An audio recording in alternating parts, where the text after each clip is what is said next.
Explain Mordheim. Woo! This is exciting. So I'm looking in your secret dismantled lab. Yeah, I've got to move out. So got to move out for my house to be refurbished. There was a leak. The leak means that all my floors are ruined. So I have to completely move out of the entire house and into like a hotel for 2 months, maybe. Oh my God. Does that mean the floors are warped? Yeah, all the floors are warped. They're all squashy. They've all got water underneath them. That was a bit of Yeah, that was a Warhammer. That was a Warhammer joke, but yeah, thanks. oh no. All right, I missed that. Very bad. Yeah. So I would like to explain more time to you. You can continue hobbying on your I illegal. can't because I'm building a top secret model I can't show. Woo! Yeah, guess in the Ooh. comments what is Ian building. So I've got lots of post-it notes. I thought what I could do is tell you what I've learned about this game. Okay. Have you ever played Mordheim? No. Okay, brilliant. No, Maybe it you came will out after. like I know what it is, Yeah. and it came out at a time when I was, buying White Dwarf and playing lots of Warhammer. But at that time, I had stopped playing Warhammer Fantasy, so I never really got into Mordheim. Okay. Because Interesting. basically, it's Warhammer Fantasy Necromunda. Hey, spoilers. That's Okay, what it thanks for the is, right? chat, It's Ian. Warhammer Fantasy Bye. Necromunda. And Warhammer Fantasy did this big change, like in the early 2000s, Yeah. which I think is when Mordheim came out. Warhammer Fantasy went through this big change where it was like a very sort of you didn't need that many models. It was quite silly. We did Tale of Four Gamers on it. Hmm. And then it went to like Fantasy Sixth Edition. Suddenly you needed like 50 bazillion models. And it continued to get more and more models for the whole of the 2000s. So lots of people just checked out of fantasy around then. Yeah. And so Mordheim, I think, suffered a bit from that. Like I never actually played it. Well, it's so interesting you say that because I was blown away to discover there were like 8 editions of Fantasy Warhammer or something. Yeah, before they canned it in 2015. So Mordheim, only one edition ever, first published in 1999. Yes, that makes sense. Yeah. Created by a guy called Tuomas Pirinen, who I Yes. believe is from Finland, which is where all grimdark excellence occurs. And where I was last week. For what? For Warhammer stuff? No, Oh, okay. I had to go and collect a computer. But it seems to me the heartland of the grimdark. He teamed up with John Blanche Yeah. to do the artwork, who is an incredible artist, right? Yeah, he's like the art director of Games Workshop. Yay. Oh, that makes sense. Also, the guy I was talking to is a chap called Stuart Cresswell. Do you know who that is? I know the name, but I don't know why I know the name.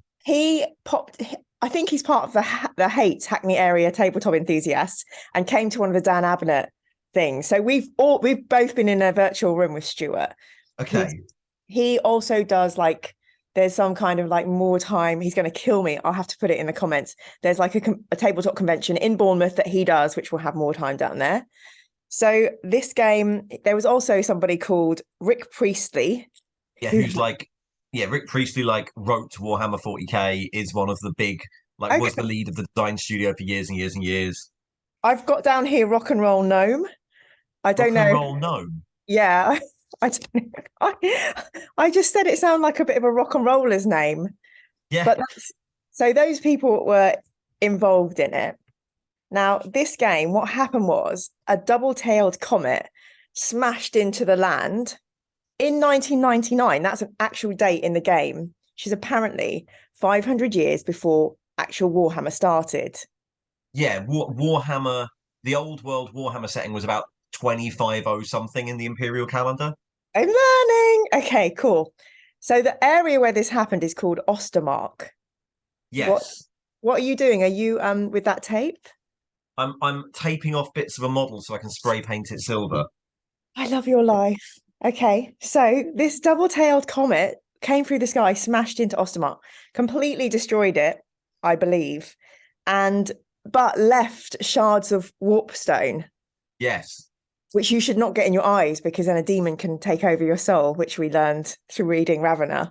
But is that warpstone? I don't know. It was a I fleck of think stone. Warpstone's I think they have Blackstone in 40k and they have Warpstone in Warhammer, and they're basically the same thing, except in 40k there's less rats. Okay. Yes. Someone wrote about rats in my YouTube comments. There were rat people. So this warpstone, if you catch it, you can use it for money and like basically leveling up. So the game goes, you have a warband. I think you can have 1 to 20 bits to your warband. You go around fighting to collect this warpstone. And then part of the game is, oh shit, I've got all this money. I can level up. I can buy more shit. And that's how I can. Sorry, you go ahead. Yeah, it's like a skirmish war game with a bit of like your character development RPG-ness to it, which is what Necromunda is too. Ah, we'll come to Necromunda. So have you heard of a chap called Sigmar Heldenhammer? Yes, Sigmar Heldenhammer, the famed god of the Empire in Warhammer, Which is, I and just god of order in Age of Sigmar. I mean, okay, I don't really understand how Mordheim is related to Age of Sigmar, but it's the same god. But this god, who is called an emperor, is not the emperor. Different setting. Oh, okay. Yeah, so in Warhammer Fantasy, Yeah. which is so old Warhammer Fantasy is basically like a fantasy-fied Europe. And the bit that would be 16th century Holy Roman Empire, like Germany, Austria, that is an area called the Empire. And it was formed by a guy called Sigmar Heldenhammer, who was the first emperor, and then they sort of worship him. Ah, got it. So Yeah. he's not as cool as the other emperor that He's not the sucks. 40k emperor, no. Okay. I feel like he's cooler because he actually is sucking people's souls out and all that. Yeah, no, Sigmar's just a guy. Okay. So that's interesting because that explains there's a lot. So what is Age of Sigmar if you're playing that game? Is that just Right, so then they did this storyline at the end of Warhammer Fantasy where all of the most powerful like gods and characters basically destroyed the world, standard? and then they sort of reappeared in a new world as the gods of various bits. Okay. So Interesting. Sigmar, so in old Warhammer Fantasy, Sigmar was just the thing the Empire worshipped, the first emperor. Whereas in Age of Sigmar, Sigmar is like the god of order. Okay. Brilliant. I like that. That's kind of like Marvel multiverse in a way. Like different versions of Loki, maybe. Yeah, it's like it's like because they killed the old one, but yeah, it was like Age of Sigmar is just a bit of a different setting where there's like a lot of those characters like Nagash and Malekith and all those people who were like the lead character of a faction became gods of Excellent. 10 factions. Oh, it's like RuPaul's All Stars. It's like RuPaul's All Stars. Excellent. Yeah, that's a much better reference. Yeah. Now we're cooking with gas. Okay. There are some other people involved, like other emperors. One was called Marcus the Pious. Magnus the Pious. Magnus the Pious. And he was quite good and bad, but he instituted colleges of magic. Yes. So he, like, you know, I'm here for education, so I was quite down for that. There was also somebody called Karl Franz, which took me back to my psychology. He's the emperor in like current war. He would be the emperor in 2500 something. Okay, so I'm understanding it's a line. I've written down for some reason Nemesis Crown. I don't know why I wrote that. And I've got another note here. In Mordheim, all magic is connected to chaos, which is lovely. The mechanic for how you get magic in your world. Yeah, like in Warhammer too. Yeah. In all of them. You got to tap the chaos to get that good magic sheet. Yeah, and chaos comes in 8 flavors. Nurgly. Yeah. Okay. So then I've written down 3 random things, and I wish I knew why I'd written them down. Gloom Empire. Gloom Empire. I think that's what. Oh, I know why I wrote that. So that's because their first album. That's our band, Ian. There's a controversial opinion at the end that will come up around. City of Beckhaven and League of Ostermark. I don't know. This is the thing. Stuart was so good, and I promised myself, don't rewatch the video and prep yourself before you explain to Ian. That's cheating. I learned that the Norskans are the Mordheim version of Vikings. Yeah, that's true. Yeah, the Warhammer version of all this is just Warhammer. It's all just like Mordheim's just set in Warhammer world. It's just all Warhammer stuff. I'm just learning the increments of Warhammer now, finally, through this weird conduit, which is it's kind of a nice way to feed yourself gently rather than Yeah. Warhammer is everything. I mean, Mordheim is will teach you more about the Warhammer world than Necromunda will teach you about the 40k one. Okay, I'm gonna have a Necromunda's a very t-shirt. closed off sort of world. I'm gonna make a t-shirt saying that and sell it at conventions. Fight me. No. Um, do you know what a Liber Malefic is? An evil book. Yeah. And that is the name of so Stuart has this as the name of his blog. So you know we have friends who are completists. I think you're a completist for everything Games Workshop ever did. Like Stuart is a completist of Mordheim and has written supplements. So one of his famous ones is Burning Borderlands or something. Stuart, don't kill me for not remembering exactly. But this game has been so unsupported that the fans basically write the supplements. They even had their own fanzine called the Town Crier. Like, remember fanzines, Ian? Yeah, I also have heard of the Town Crier. How did you ever read it? No. I think it was what the articles in. I think it might have been what the original Mordheim articles in White Dwarf were called. Okay, nice. That's a lovely link. And then they were talking about the art of Mordheim, including obviously John, our mate John Blanche, and then a guy called Jeff Tate. I wrote down Jeff Taylor. I think I made that up. And then there's Alex Bloy. Okay. Apologies. Please refer to my video where Stuart says all the names correctly. Okay, so basically you can play warbands. There's like nun warband, and they like in the story that I heard, they're kind of protecting the Sisters of Sigmar, I believe. Yeah, Sisters of Sigmar are protecting the warpstone. Like they got a big chunk of it at their convent or something. I might have made that up. There are witch hunters. There are witch hunters, yeah, that was famous for its witch hunters with big hats. Yeah, why is it famous for its witch? Sorry. I think it's one of those things that you always heard about in Warhammer but never actually saw. And then Mordheim, because a lot of these small skirmish games are quite good excuses for people to do to do things that are in the background, because they're not on a battlefield. They're quite good excuses to do things from the background that aren't necessarily seen very often. Yeah, nice. So things like witch hunters would always be there in the novels, but not actually. You'd never see them. Yeah. There's a recent Warhammer Underworlds gang that just came out that look like the Mordheim witch hunters. And everyone's very like, woo! It's like a family tree. And then basically they've got big Puritan hats. Well, who doesn't love a Puritan hat in the spring and summer season? And I was thinking, I don't know what I would play. I would probably play the Sisters. You could also, I think there's like a vampire clan. Probably. Yeah. I remember there being like a Nurgle themed carnival as well, like a Nurgle circus. I'm here for that. Always with the circuses and the freak shows. They love it. And there's rat people, because someone wrote definitely rat people. Someone wrote in a comment that there's a computer game of Mordheim. Yeah, apparently so. When you strike down the rats, everyone else dies, but the rats go, oh, and they cringe. And I just thought, poor the rats. So I wouldn't play them. But it basically sounds like a skirmish game. So this is my controversial opinion. So when I was chatting to Stuart and I said, I think I could probably play this game if it's just skirmish. And you could probably role play it, like give them voices and... Yeah, I mean, you've played Frostygrave, haven't you? Well, this is the controversial opinion. So I obviously met Joe. I can't remember Joe's surname. Joe came down to Hate and ran some games of Frostgrave. I got to play some. Joe McCulloch? Yes. What wrote it? Yes, thank you. This is why I have to explain to you, so you actually explain it back to me.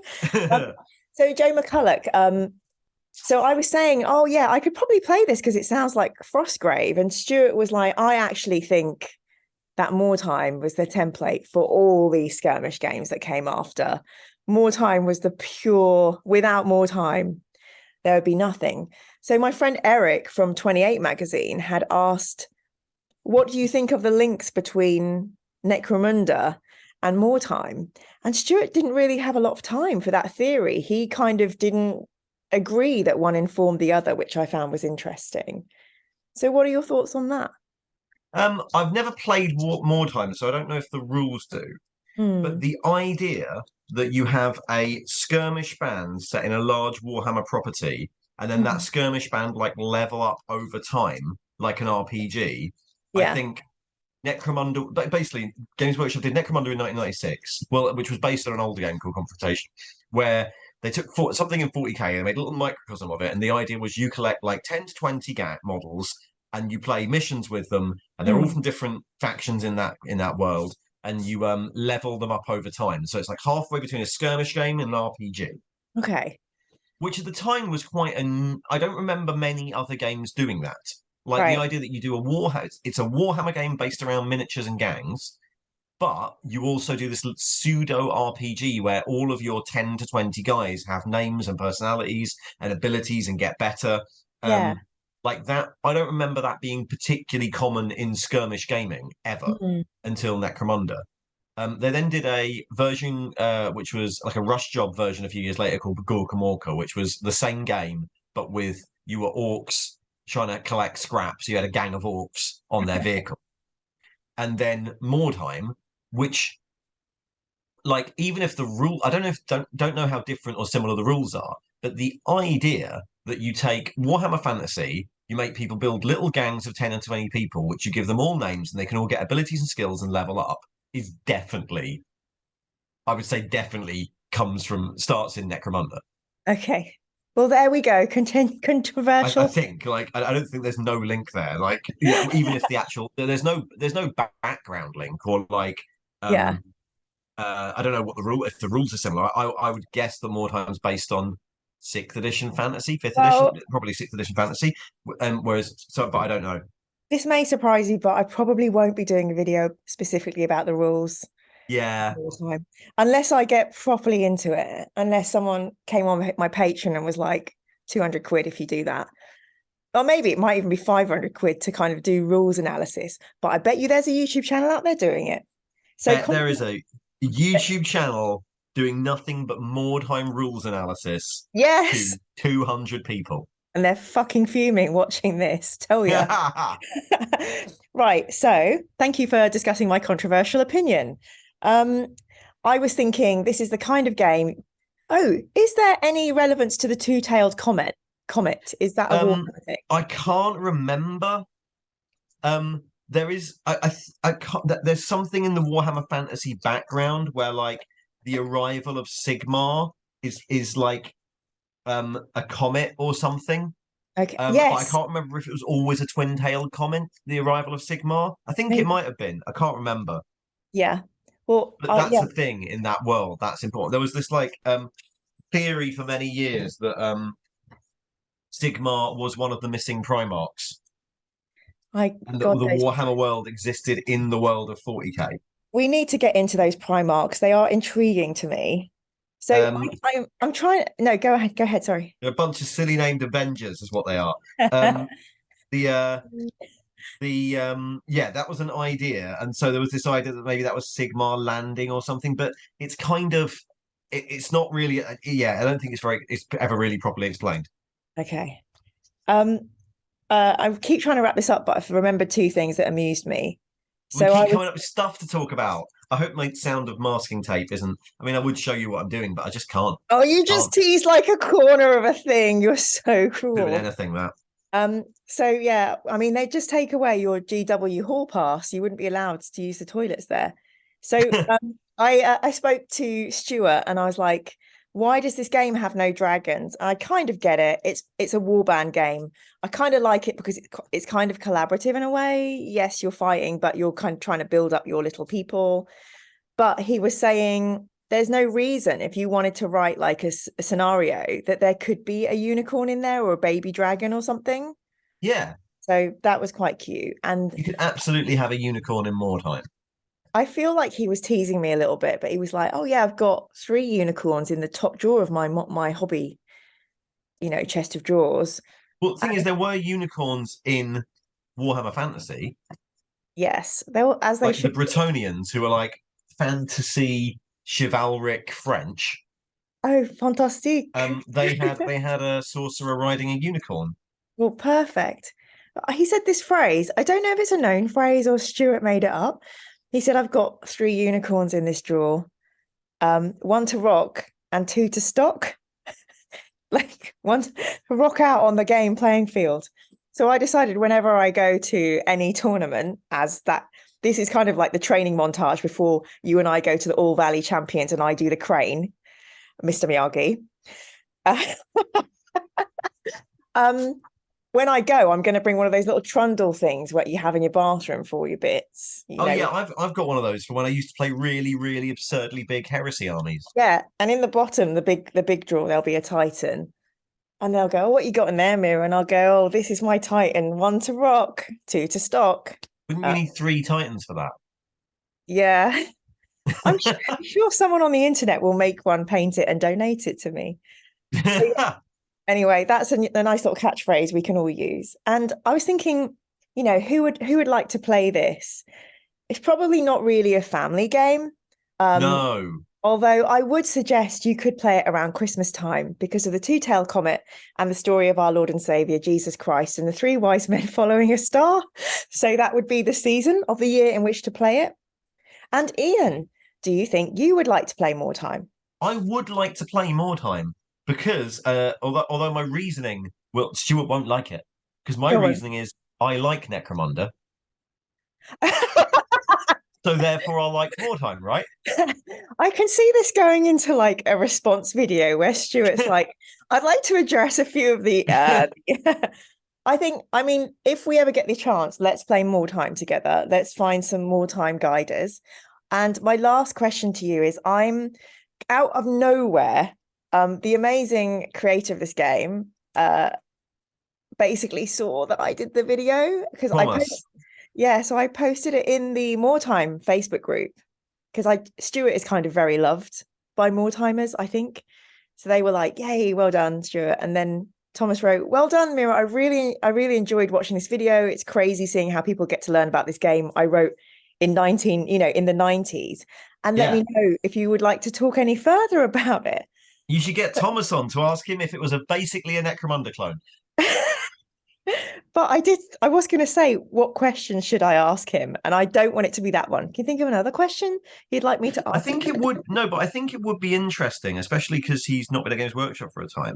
There was a really good, interesting article posted just a few weeks ago on Goonhammer about the development of Gorka Morka, which is one of the other games that came from the Necromunda mold. And how it goes into like, what the priorities of Games Workshop were at the time, what the people making the game were being asked to make. And I think that's an interesting thing with Mordheim. It's like, because certainly I remember it as being sold as kind of, hey, you like Necromunda? Well, and you're like, well, this is the fantasy version. And that's certainly how I've always thought of it. And I wonder if that was Games Workshop going, right, this is a successful game, let's make the fantasy version. Or I wonder if there was like a desire from the original game designers to make that game and then that was their excuse, or I think there's like it'd be interesting to know what prompted the development of Mordheim to start with. Okay, I really like that. I'm hoping he's gonna, I love an origin story, so hopefully he's gonna do that. Thank you so much for talking about for letting me explain Mordheim to you. Now I know we should play it. Yeah, we'll do that. It'll be a thing. Be a thing. They'll release that again. There'll be a more like Necromunda. There'll be a Mordheim 2.0. I've got a Necromunda Gribbly here. There he is. Hello, Gribbly. So Ian is Arbiter Ian. There's no way you watch this video without seeing one of his first. I think you could have 28 mag pals. 28 mag pals are the best. Please read 28 mag online if you like the 28 Grimdark hobby. So please give all your love and Ian and I both have Patreons which help us. Oh yeah, we do. Yeah, just help us feel legitimate in this cruel world. And is that where but hold on, isn't that where you're releasing these? My Patreons get to see these first. Oh, okay. And then I do it for the YouTubes, and then hopefully the YouTubes will open it up so when I'm asking people if I can interview them, they can see I've done stuff. So far the comments have been incredibly kind with loads of information. Brilliant. And I'm actually thinking Mordheim gamers are the nicest of the Grimdark because I haven't had any edgelords yet. Okay, good. kind of nuts because I know that you sometimes kindly remove edgelords from your comments when I your have an videos. elaborate series of filter words on my comments. Yeah. And I will discover them, I'm sure, in my naivety. But yeah, like and subscribe Ian and I because we're likable and subscribable, and please patronize us because we love that. Ian, Is that the official word for patrons? no, I just say, can you patronize me, please? And then they can do either, and we've won. Hey, So, but Ian, this has been a really lovely way to spend Sunday. lovely And to see you. I'm going to consider chopping up this tank I can't show you with this knife.